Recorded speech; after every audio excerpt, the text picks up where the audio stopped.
Ready to run your very first payroll in ADP but feeling nervous about making a mistake? If the process seems complex, you're not alone. Today, we're running payroll in ADP for the first time, step by step. Welcome back to Guide with Samuel. Let's break it down. Running payroll involves reviewing hours, calculating pay, and submitting everything to ADP so they can process payments and file taxes. Step 1. Locate and launch the payroll tool. From your ADP dashboard, find and click Run Payroll or Payroll.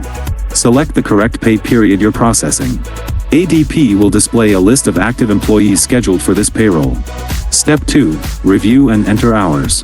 For each employee, review their regular hours, overtime, and any other special pay types like bonuses or commissions.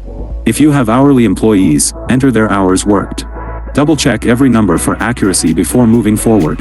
And that leads to my crucial pro tip: do a preview before submitting.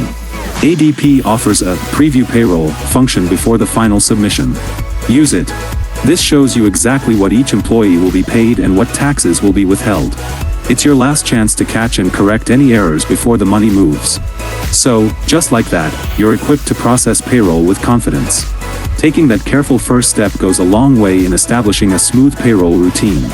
Now I'm curious, are you transitioning from manual payroll or another system? What's been the biggest challenge?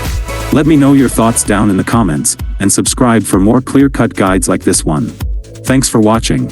I'm Samuel, and I'll see you in the next video.